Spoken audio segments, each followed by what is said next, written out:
हर खबर पर होगी आपकी पकड़। डाउनलोड कीजिए एबीपी लाइव ऐप। बंगाल की लड़ाई बाहर वाले पर कैसे आई, इस पर हम अपडेट आपको आगे देंगे। लेकिन क्योंकि दिल्ली एनसीआर में इस वक्त सबसे बड़ी मुसीबत कृषि बिल के लिए किसानों के धरने को लेकर है, इस पर बात कर लेते हैं। कृषि बिल के खिलाफ किसानों का काफिला दिल्ली की तरफ बढ़ रहा है। कुछ किसान हरियाणा में दाखिल हो चुके हैं, तो कुछ को पुलिस ने अभी बॉर्डर पर रोक कर रखा हुआ है। विरोध कृषि नीतियों को लेकर है, लेकिन नौबत विरोध से आगे किसान और जवान के टकराव तक आ गई है।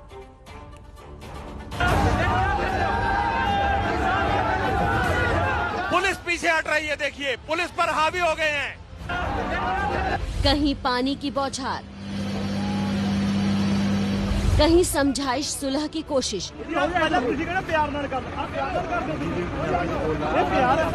तो कहीं टकराव। पंजाब हरियाणा बॉर्डर पर किसानों की राह में जो कुछ भी आया, उन्होंने या तो उखाड़ फेंका या पूरी तरह तहस नहस कर दिया। और ऐसा कहीं एक जगह नहीं, बल्कि पंजाब से लगने वाले हरियाणा के हर बॉर्डर पर हुआ। कृषि कानून के खिलाफ लाखों की संख्या में किसान 2-3 दिन पहले पंजाब से निकले थे। उन्हें गुरुवार को दिल्ली की दहलीज लांघनी थी, लेकिन बीच में हरियाणा पुलिस ने उनकी राह रोक दी। और यही वजह है कि गुरुवार को पुलिस और किसानों के बीच टकराव की वजह बनी। एक फायर ब्रिगेड की गाड़ी ऊपर है और एक इस तरफ है। बैरिकेड्स को चेन के साथ बांधा गया है। बैरिकेड्स चेन के साथ बांधे गए, देखिए कोई परवाह नहीं है। पुलिस का इंतजाम देखिए। जिस फायर ब्रिगेड की गाड़ी से पानी फेंका जा रहा है, उससे बिल्कुल नहीं डर रहे हैं किसान, और हटा दिया है लोगों को आगे से। ये देखिए बैरिकेड्स को उठाया जा रहा है। सीधी तस्वीरें एबीपी न्यूज पर आप देख रहे हैं। ये देखिए पानी बंद करवा दिया। पुलिस पर हावी हो गए हैं किसान, पुलिस पर हावी हो गए हैं किसान। और ये देखिए, ये पुलिस के वाहनों पर कब्जा हो गया है। पुलिस के वाहनों पर कब्जा है। ये गया बैरिकेड्स को नीचे फेंका जा रहा है और पुलिस तमाशा देख रही है। हार गई पुलिस। कुरुक्षेत्र बॉर्डर की तरह ही खनौरी बॉर्डर पर भी किसानों ने हरियाणा पुलिस के इंतजामों को तहस नहस कर दिया और देर रात अपने लिए रास्ता बना लिया।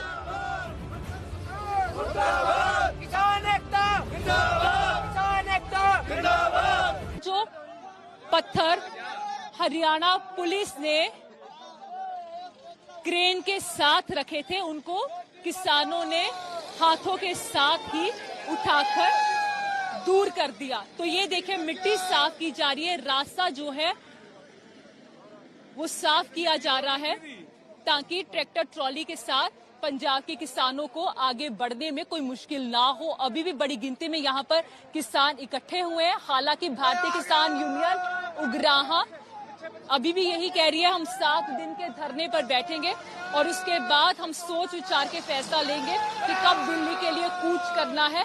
पंजाब के किसान लगातार कृषि बिल वापस करने की मांग कर रहे हैं। किसान संगठनों और केंद्र सरकार के बीच बैठक में सुलह की कोशिश भी की गई, लेकिन बात नहीं बनी। तो अब किसान दिल्ली आकर अपनी मांग बुलंद करना चाहते हैं। किसान को एक शांतिपूर्ण धरना प्रदर्शन नहीं करना दिया जा रहा। हमारे देश की राजधानी दिल्ली में किसानों को घुसने नहीं दिया जा रहा। हम लोग क्या आतंकवादी हैं क्या?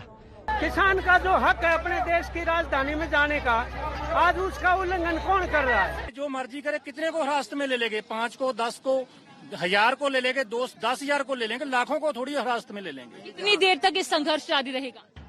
पंजाब के लाखों किसान अगर दिल्ली आ धमके तो शहर की व्यवस्था चरमरा जाएगी। इसलिए बंदोबस्त अभी से पुख्ता किए जा रहे हैं। हरियाणा दिल्ली के टिकरी बॉर्डर पर खुद दिल्ली के पुलिस कमिश्नर सुरक्षा इंतजामों का जायजा लेने पहुंचे। हरियाणा से लगने वाले ढांसा बॉर्डर पर बीएसएफ जवानों की तैनाती की गई है। टिकरी बॉर्डर पर सीआरपीएफ जवानों को लगाया गया है। एहतियात के तौर पर हिसार दिल्ली रोहतक नेशनल हाईवे 10 और अम्बाला पानीपत दिल्ली नेशनल हाईवे 44 पर जगह जगह भारी सुरक्षा बल तैनात किए गए हैं। इधर दिल्ली को यूपी के रास्ते घेरने का ऐलान भी भारतीय किसान यूनियन ने कर दिया है। बीकेयू ने यूपी के मेरठ, बागपत, सहारनपुर समेत जिलों में किसानों के प्रदर्शन का ऐलान किया है। हाईवे पे हर आदमी किसान अपना आ जाए, ये आंदोलन का टाइम है अब। और देश में ये कृषि क्रांति जो एग्रीकल्चर क्रांति है, ये कृषि क्रांति देश में अब होगी। किसानों की तैयारी अब सरकार से एक लंबी लड़ाई की है। सरकार अब भी किसानों से बातचीत के लिए तैयार है, लेकिन किसान कृषि बिल के वापस होने तक आंदोलन रोकने के लिए तैयार नहीं है।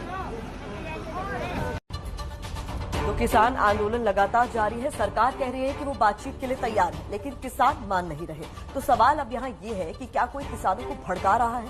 सवाल ये भी है कि क्या किसी के भड़काने भर से हजारों किसान दिल्ली कूच कर देंगे?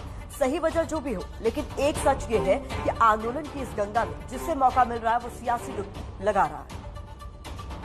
चर्चा के माध्यम से ही रास्ते निकलते हैं, वो अपने आंदोलन को स्थगित करें। किसी को बोलने नहीं दोगे तो नेचुरली रिएक्शन होगा, और वो रिएक्शन हो रहा है। किसानों को और जवानों को भिड़ाने की जो साजिश कांग्रेस पार्टी और अन्य दल कर रहे हैं, ये ठीक नहीं। कांग्रेस किसी को क्यों भड़काएगी? नाम किसानों का, लेकिन मकसद सियासी जमीन मजबूत करने का। आंदोलन की बहती गंगा में जिसे मौका मिल रहा है वही हाथ धो रहा है, खासतौर पर कांग्रेस, जिसे बहुत दिनों बाद किसान आंदोलन के नाम पर बड़ा मुद्दा हाथ लगा है। किसानों पर हो रही पानी की बौछार में सियासतदार कैसे गोता लगा रहे हैं, ये आपको दिखाएं। उससे पहले केंद्र सरकार का पक्ष सुन लीजिए। सभी किसान यूनियन को 3 दिसंबर को पुनः बैठने के लिए अनुरोध किया है। मैं आपके माध्यम से सभी किसान भाइयों और बहनों को अनुरोध करना चाहता हूं कि सरकार पूरी तरह चर्चा के लिए तैयार है। चर्चा के माध्यम से ही रास्ते निकलते हैं, इसलिए कृपा करके वो अपने आंदोलन को स्थगित करें। किसान दिल्ली की दहलीज पर खड़े हैं और कृषि मंत्री 3 दिसंबर का इंतजार कर रहे हैं। सच ये भी है कि अगर सरकार समझाने में नाकाम नहीं होती तो पंजाब के किसानों का आंदोलन नहीं होता, और सरकार की इसी नाकामी को कांग्रेस भी भुनाने में लग गई है। कांग्रेस ने लोकसभा में भी बिल का विरोध किया था, और जब किसानों और पुलिस के टकराव की तस्वीरें सामने आईं, तब भी राहुल गांधी और प्रियंका गांधी ने किसानों के समर्थन में ट्वीट किए। राहुल ने पुलिस के एक्शन को मोदी सरकार से जोड़ते हुए लिखा, नहीं हुआ है अभी सवेरा, पूरब की लाली पहचान, चिड़ियों के जगने से पहले खाट छोड़ उठ गया किसान। काले कानूनों के बादल गरज रहे हैं गड़गड़, अन्याय की बिजली चमकती चमचम, मूसलाधार बरसता पानी, जरा न रुकता लेता दम। मोदी सरकार की क्रूरता के खिलाफ देश का किसान डट कर खड़ा है। किसान आंदोलन की धुरी पंजाब है, इसलिए कांग्रेस दिल्ली से लेकर पंजाब तक फ्रंट फुट पर खेल रही है। मैं तो समझता हूँ उनका लोक राज्य हक है। कॉन्स्टिट्यूशन हमारी कहती है कि freedom of speech, freedom of action. ये हो सकता है कि वहाँ एलोकेट कर देते कोई जगह कि जहाँ आप वहाँ जाके आप इकट्ठे हो सकते हो, लेकिन उनको रोकना इट्स अगेंस्ट हमारी जो डेमोक्रेटिक राइट्स हैं उसके खिलाफ है। कोई किसी ने कानून नहीं तोड़ा, किसी ने कोई दंगा फसाद नहीं हुआ, तो फिर रोकने का फायदा क्या हुआ? सब तो दोगला रोड कैप्टन अमरिंदर सिंह ਦਾ ਰਿਹਾ ਹੈ ਤੇ ਕੈਪਟਨ ਅਮਰਿੰਦਰ ਸਿੰਘ ਨੂੰ ਉੱਥੇ ਜਾ ਕੇ ਸਟਰੋਂਗਲੀ ਪ੍ਰੋਟੈਸਟ ਕਰਨ ਦੀ ਲੋੜ ਹੈ। ਕੈਪਟਨ ਸਾਹਿਬ ਕੱਲੇ ਕਿਉਂਕਿ ਉਹ ਤਾਂ ਆਪ ਚੁੱਪ ਕਰਕੇ ਬਹਿ ਗਏ। ਕਿਸਾਨਾਂ ਨੂੰ, ਕਿਸਾਨ ਜਥੇਬੰਦੀਆਂ ਨੂੰ, ਕਿਸਾਨ ਬਜ਼ੁਰਗਾਂ ਨੂੰ, ਕਿਸਾਨ ਮਾਵਾਂ ਨੂੰ सड़कों दे ला दिता डांगा खान वास्ते। किसानों का हिमायती बनने की लड़ाई सोशल मीडिया पर भी लड़ी जा रही है। अमरिंदर सिंह किसानों को दिल्ली में देखना चाहते हैं, लेकिन रास्ते में हरियाणा पुलिस खड़ी है। इसलिए अमरिंदर सिंह ने ट्वीट करके खट्टर सरकार पर किसान विरोधी होने का आरोप लगाया। तो जवाब में मनोहर लाल खट्टर ने भी ट्वीट की बौछार कर दी। खट्टर ने लिखा, कैप्टन अमरिंदर जी, मैं पहले भी कह चुका हूं और फिर से कह रहा हूं, अगर एमएसपी हटी तो मैं राजनीति छोड़ दूंगा, इसलिए कृपया कर किसानों को उकसाना बंद कीजिए। मैं पिछले 3 दिन से आपसे बात करने की कोशिश कर रहा हूं, लेकिन आप उपलब्ध नहीं हैं। इससे पता चलता है कि आप किसानों को लेकर कितने गंभीर हैं। खट्टर साहब का कोई टेलीफोन मुझे नहीं आया। मैंने इस दौरान जब से ये सब बात चल रही थी, होम मिनिस्टर से 3 बार बात की, आज ही 2 बार बात की मैंने उनसे, प्राइम मिनिस्टर से मेरी बात हुई, तो मैं खट्टर साहब से क्यों ना बात करूं? मुझे क्या तकलीफ हो रही है? पंजाब में कांग्रेस का राज है तो हरियाणा में बीजेपी है, इसलिए दोनों के बीच जुबानी जंग हो रही है। बीजेपी बार बार आरोप लगा रही है कि पर्दे के पीछे आंदोलन की सूत्रधार कांग्रेस है। किसानों से हम खुले मन से बात करने के लिए तैयार हैं। उनके मन में जो भी भ्रम है उसे दूर करने के लिए हमारी सरकार कटिबद्ध है, प्रतिबद्ध है।